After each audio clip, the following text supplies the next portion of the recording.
Hello friends, എല്ലാവർക്കും ചെമ്മനപ്പൂവിൻ്റെ ഇന്നത്തെ പുതിയൊരു എപ്പിസോഡ് വീഡിയോയിലേക്ക് സ്വാഗതം. എപ്പിസോഡിൻ്റെ തുടക്കത്തിൽ തന്നെ കാണിക്കുന്നത് രേവതിക്ക് ആക്സിഡൻറ്റ് പറ്റിയെന്ന് ശ്രുതി പറയുന്ന നിമിഷം രവി ആകെ തകർന്നു പോവാണേ. ആ ഒരു നേരം തന്നെയാണ് ഈ ഒരു വിവരം കേട്ടുകൊണ്ട് തന്നെ ശ്രീകാന്തും വർഷയും അങ്ങോട്ടേക്ക് ഓടി വരുന്നത്. അപ്പോൾ രവിയുടെ അവസ്ഥയെ കാണുന്ന സമയത്ത് അച്ഛൻ പേടിക്കുമൊന്നും വേണ്ട, രേവതി അടുത്തേക്ക് ഒന്നും പറ്റി കാണുകയില്ല.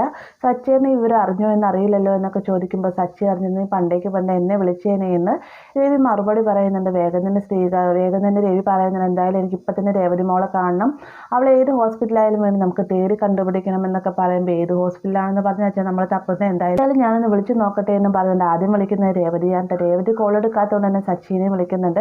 രണ്ടുപേരും ഫോൺ എടുക്കാതെ വരുമ്പോഴത്തേ രവിക്ക് ടെൻഷൻ കൂടി വരാണ്ട്. വേഗം തന്നെ രവി പറയുന്നുണ്ട്, എന്തോ കാര്യമായിട്ട് തന്നെ സംഭവിച്ചിട്ടുണ്ട്, എനിക്ക് എത്രയും വേഗം തന്നെ രേവതി മോളെ കാണണമെന്നൊക്കെ പറയുമ്പോഴത്തേക്കും ശ്രീകാന്ത് പറയുന്നുണ്ട്, അച്ഛൻ പേടിക്കാതിരിക്കുക, അച്ഛൻ ഒന്നും സംഭവിച്ചിട്ടുണ്ടാവില്ല എന്നും പറഞ്ഞുകൊണ്ടിരിക്കുമ്പോഴത്തേക്കും ഞാനൊന്ന് വിളിച്ച് നോക്കട്ടെ എന്നും പറഞ്ഞുകൊണ്ട് രവി വീണ്ടും വിളിക്കാനൊരുങ്ങുന്ന സമയത്താണ് സച്ചിയുടെ ഒരു വോയിസ് മെസ്സേജ് വരുന്നത് കേട്ടോ.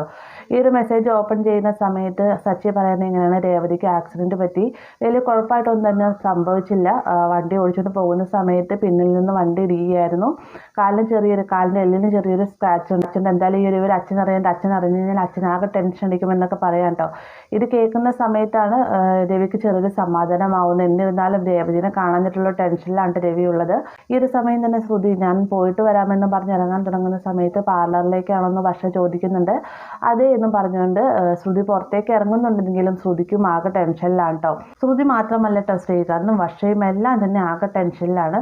ഇതിനുശേഷം കാണിക്കുന്നത് ഒരുപാട് സമയമായിട്ടും സച്ചിയും രേവതിയും വരാത്തത് കൊണ്ട് തന്നെ ഇവരെന്താ ഇത്രയും നേരമായിട്ടും വരാത്തത്, എനിക്കെൻ്റെ രേവതി മോളെ കാണാനായിട്ട് തിടുക്കായിട്ട് മേല എന്നും പറഞ്ഞുകൊണ്ട് ഫോൺ എടുത്തുകൊണ്ട് സച്ചിയെ വിളിക്കാനിറങ്ങുന്ന സമയത്താണ് സച്ചിയും ഈച്ചയും കൂടിയിട്ട് വണ്ടിക്ക് അവിടെ നിന്ന് ഇറങ്ങുന്നത്. വന്ന ഉടനെ തന്നെ രവി പറയുന്നുണ്ട്, നിങ്ങളെന്താ ഇത്ര വൈകിയിരുന്നു ചോദിക്കുമ്പോഴത്തെ അച്ഛൻ രേവതിക്ക് ഡിസ്ചാർജൊക്കെ മേടിക്കണ്ടായിരുന്നോ, എന്തായാലും രേവതിക്ക് കുഴപ്പമൊന്നുമില്ല എന്നൊക്കെ പറയുമ്പോഴത്തേക്ക് രേവതി മോൾ എവിടെയെന്ന് രവി തിരക്കുന്നുണ്ട്.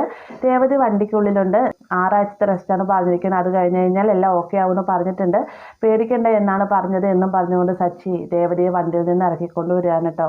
നടക്കാൻ സാധിക്കാത്തത് കൊണ്ട് തന്നെ എടുത്തുകൊണ്ടാണ് വരുന്നത്. ആ ഒരു സമയം തന്നെ ശ്രീകാന്ത് വർഷയെ അങ്ങോട്ടേക്ക് ഓടി വരുന്നുണ്ട്. വന്നതിന് ശേഷം വർഷ ചോദിക്കുന്നു, രേവതി ചേച്ചിക്ക് എന്താ പറ്റിയത്, ഇങ്ങനെ രേവതി ചേച്ചി കെയർലെസ്സായിട്ടൊന്നും വണ്ടി ഓടിക്കാറില്ലല്ലോ, പിന്നെ എങ്ങനെ സംഭവിച്ചു എന്ന് പറയുമ്പോഴത്തേക്കും ഞാനായിട്ടൊന്നും ചെയ്തതല്ല, പക്ഷെ ഞാൻ സൈഡ് ഒതുക്കി വണ്ടി ഓടിച്ച് പോവുകയായിരുന്നു, എന്നെ പിന്നിൽ നിന്ന് വണ്ടി ഇടിച്ച് തെറിപ്പിക്കുകയായിരുന്നു എന്നൊക്കെ പറയാനുണ്ട്. പെട്ടെന്ന് തന്നെ രവി പറയുന്നുണ്ട്, എന്തായാലും ഇനിയിപ്പോൾ ഇവിടെ അധികം നേരം നിന്ന് വർത്താനൊന്നും പറയണ്ട, മോൾക്ക് നല്ല റെസ്റ്റാണ് വേണ്ട, നിങ്ങൾ അകത്ത് പോയി റെസ്റ്റ് എടുക്കാൻ പറയണം. അങ്ങനെ സച്ചി രവി പറഞ്ഞ പ്രകാരം തന്നെ രേവതിയെ കയ്യിലെടുത്തുകൊണ്ട് തന്നെ റൂമിലേക്ക് ചെല്ലുകയാണ്.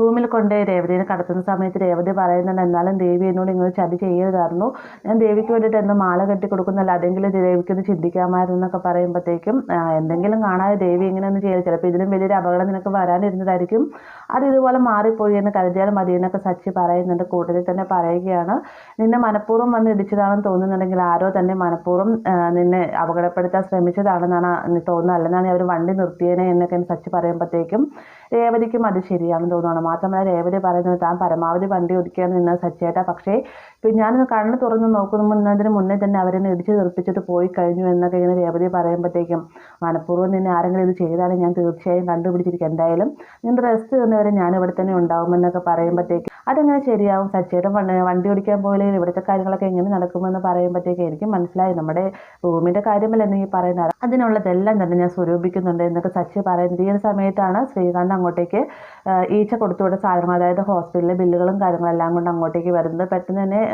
പോകുന്നതിന് മുന്നേ തന്നെ ശ്രീകാന്ത് പറയുന്നുണ്ട്, എന്തെങ്കിലും ആവശ്യമുണ്ടെങ്കിൽ പറഞ്ഞാൽ മതി, ഞാൻ വേഗം വന്നോളാം എന്ന് പറഞ്ഞിട്ടാണ് പോകുന്നത്. ശ്രീകാന്ത് പോയതിൻ്റെ തൊട്ട് പിറകെ തന്നെ സച്ചി പറയുന്നുണ്ട്, അവൻ്റെ ആവശ്യം എന്താണ്, ഇതിൻ്റെ കാര്യങ്ങളെല്ലാം ചെയ്യാതെ ഞാനിവിടെയല്ലേ, നിനക്ക് വേണ്ടിയുള്ള എല്ലാ കാര്യങ്ങളും നീ പറയുന്നതിന് മുന്നേ തന്നെ ഞാൻ ചെയ്യുന്നതായിരിക്കും, എന്തായാലും നീ ഇവിടെ നിൽക്ക്, നീ ഇപ്പോൾ ഒരു കാര്യം മനസ്സിൽ ചിന്തിച്ചില്ലേ, ഞാൻ പോയി എടുത്തുകൊണ്ട് വരാമെന്ന് പറഞ്ഞിട്ട് സച്ചി അവിടെ നിന്ന് പോവാൻ കേട്ടോ. രേവതിയാണെങ്കിൽ സച്ചിയുടെ ഒരു കാര്യം ഞാൻ എന്ത് മനസ്സിൽ ചിന്തിച്ചെന്ന് ഈ പറയുന്നത് എന്ന് പറഞ്ഞു. സച്ചിയുടെ ഓരോ കാര്യങ്ങളൊക്കെ കുറച്ച് പുഞ്ചിരോട് കൂടി തന്നെ ഇരിക്കുകയാണ് കേട്ടോ. ഇതിന് ശേഷം കാണിക്കുന്നത് സച്ചി രേവതിക്ക് വേണ്ടിയിട്ടുള്ള കഞ്ഞിയൊക്കെ വാരി കൊടുത്തുകൊണ്ടിരിക്കുക. രേവതി മതിയെന്ന് പറയുന്നുണ്ടെങ്കിലും നല്ല ചോറാണ്, നല്ല കറിയാണ് എന്നൊക്കെ പറഞ്ഞിട്ട് വാരി കൊടുത്തുകൊണ്ടിരിക്കുകയാണ്. ഈ സമയത്ത് രേവതി പറയുന്നുണ്ടെങ്കിൽ ഞാൻ ഇങ്ങനെയാണ് കഴിക്കുന്നതെങ്കിൽ കട്ടിൽ നിന്ന് ഇറങ്ങുന്ന സമയത്ത് ബൊമ്മക്കുറ്റി പോലെ ആവുമെന്നൊക്കെ പറഞ്ഞുകൊണ്ട് ഇവർ തമ്മിലിങ്ങനെ സംസാരിച്ചുകൊണ്ടിരിക്കുന്ന സമയത്താണ് ശ്രുതിയും അങ്ങോട്ടേക്ക് വരുന്നത്. കയറി വന്ന ഉടനെ തന്നെ ശ്രുതി പറയുന്നുണ്ട് സോറി റൂം മാറിപ്പോയി എന്ന് പറഞ്ഞ് പുറത്തേക്ക് ഇറങ്ങാൻ തുടങ്ങുന്ന സമയത്ത് റൂമൊന്നും മാറിപ്പോയില്ല ശ്രുതി, ഇത് നമ്മുടെ റൂം തന്നെയാണെന്ന് ശ്രുതി പറയുകയാണ്.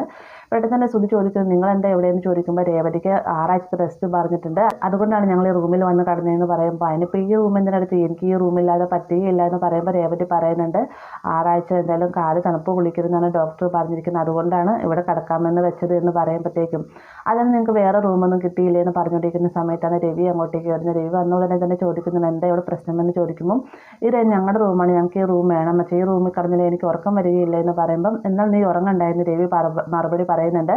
പെട്ടെന്ന് തന്നെ ശ്രുതിയും പറയാണ്ട് എനിക്ക് ഈ റൂമിൽ ഉറക്കം വരികയില്ല എന്ന് പറയുമ്പോഴത്തേക്കും ഉറക്കം വന്നില്ലേ ഉറങ്ങണ്ട, നിങ്ങൾ ഈ കട്ടിലിൻ്റെ അടിയിൽ കയറി കിടന്നോളാനായിട്ട് സച്ചി പറയുന്നുണ്ട്. ശ്രുതി ആണെങ്കിൽ കട്ടിലിൻ്റെ അടിയിലേക്ക് ഒളിഞ്ഞു നോക്കുന്ന സമയത്ത് ശ്രുതി വേഗം ശ്രുതിയുടെ കയ്യിലേക്ക് തട്ടിയതിന് ശേഷം പറയുന്നുണ്ട് കട്ടിലിൻ്റെ അടിയിലോ ടെറസിലോ ഹാളിലോ എവിടെയാണെന്ന് വെച്ചാൽ നിങ്ങൾ പോയി കിടന്നു, കൊതുകിൻ്റെ മുകളിൽ മുട്ടയുടെ കടിയൊക്കെ നിങ്ങൾക്ക് വിരിച്ചിട്ടുള്ളൂ, അതല്ല നിങ്ങൾക്ക് റൂം വേണമെന്നാണ് നിങ്ങൾ റൂം തന്നെ കെട്ടിയെടുത്തോളാനൊക്കെ ശ്രുതി പറയുന്ന സമയത്ത് മതി കുറേ നേരമായാലും തുടങ്ങിയിട്ട് എനിക്ക് നിർത്താറായില്ലേ എന്ന് രവി പറയുന്ന സമയത്ത് ശ്രുതി വേഗം പറയുന്നുണ്ട് അതല്ല അച്ഛ എനിക്ക് ഈ റൂമില്ലാതെ പറ്റുകയില്ല എന്ന് പറയുമ്പോൾ നീ എന്നെ ഞങ്ങളുടെ റൂമിൽ പോയി കിടന്നു എന്ന് രവി പറയുന്നുണ്ട്. വേണ്ട എനിക്ക് ഈ റൂം തന്നെ കിടക്കണമെന്ന് പറയുമ്പം എന്നാൽ നീ ഒരു കാര്യം ചെയ്യും, ഇവർ 6 ആഴ്ച റെസ്റ്റ് കഴിഞ്ഞിട്ട് വരുന്ന സമയത്ത് നീ ഈ റൂമിൽ വന്ന് കിടന്നോളാനായിട്ട് രവി പറയുന്നുണ്ട്. അപ്പോൾ ഇവരൊട്ടും വിട്ടുകൊടുക്കാൻ തയ്യാറാകുന്ന ശ്രുതി ഈ റൂം വേണമെന്ന് പറഞ്ഞ് വാശി പിടിക്കുന്ന സമയത്ത് രവി പറയുന്നുണ്ട് നിങ്ങളെന്തിപ്പോൾ ഇത്ര വാശി പിടിക്കേണ്ട കാര്യം എന്താ, ഇപ്പം നിങ്ങൾക്ക് റൂം വേണമെന്നാണെങ്കിൽ നിന്റെ ഭാര്യ ആദ്യം സച്ചിയോട് പറയുന്ന കേട്ടല്ലോ റൂം കെട്ടിയിട്ട് അതിൻ്റെ ഉള്ളിൽ പോയി കിടന്നോളാം, ഞാനും ഇപ്പോൾ അത് തന്നെ പറയുന്നുള്ളൂ, നിങ്ങൾ അത്യാവശ്യമാണെന്നാണെങ്കിൽ എത്രയും വേഗം റൂം കെട്ടിയിട്ട് അതിൻ്റെ ഉള്ളിൽ പോയി കിടന്നോളാനായിട്ട് രവി പറയുന്നുണ്ട്. അത് മാത്രമല്ല കൂടുതൽ തന്നെ പറയുകയാണ് എന്തായാലും 6 ആഴ്ചത്തേക്ക് സച്ചി രേവതി റൂമിൽ തന്നെ ആയിരിക്കും, അതിനൊരു മാറ്റവും ഇല്ല എന്ന് രവി ഉറപ്പിച്ച് പറയട്ടെ. അപ്പോൾ എന്ത് പറഞ്ഞിട്ട് കാര്യമില്ല എന്ന് മനസ്സിലാക്കിക്കൊണ്ട് തന്നെ ശ്രുതിയും റൂം വിട്ട് പുറത്തേക്ക് ഇറങ്ങി പോവുകയാണ്. ഇരുവരും പോയി കഴിയുമ്പോൾ തന്നെ രവി സച്ചിയോട് രേവതിയോട് പറയുന്നുണ്ട് എന്തായാലും 6 ആഴ്ച റെസ്റ്റ് നിങ്ങൾ ഈ റൂം തന്നെ എടുത്തോളൂ, ഇവിടുന്ന് എങ്ങോട്ടും പോകേണ്ട ആവശ്യമില്ല എന്നും പറഞ്ഞുകൊണ്ടാണ് രവി അവിടെ നിന്ന് പോകുന്നത്. രവി പോയ തൊട്ടുപുറകെ തന്നെ രേവതി പറയുന്നുണ്ട് അച്ഛന് നല്ല രീതിയിൽ തന്നെ സങ്കടമായിട്ടുണ്ട് എന്ന് പറയുമ്പോഴത്തേക്കും അച്ഛൻ്റെ നീയെന്ന് വെച്ചാൽ ജീവനാണ്, അതുകൊണ്ടാണ് അച്ഛൻ അതേ രീതിക്ക് സംസാരിക്കാൻ, എന്തായാലും അച്ഛൻ പറഞ്ഞ പോലെ തന്നെ 6 ആഴ്ച നമ്മൾ ഈ റൂമിൽ തന്നെയായിരിക്കുമെന്ന് രേവതിയോടായിട്ട് സച്ചി പറയുന്നുണ്ട്. ആ ഒരു ഭാഗത്തോടെ ഇന്നത്തെ എപ്പിസോഡ് അവസാനിക്കുന്നത്. വീഡിയോ ഇഷ്ടമായി കഴിഞ്ഞാൽ ലൈക്ക് ചെയ്യാനും കൂടെ ചാനൽ സബ്സ്ക്രൈബ് ചെയ്യാനും മറക്കരുത്.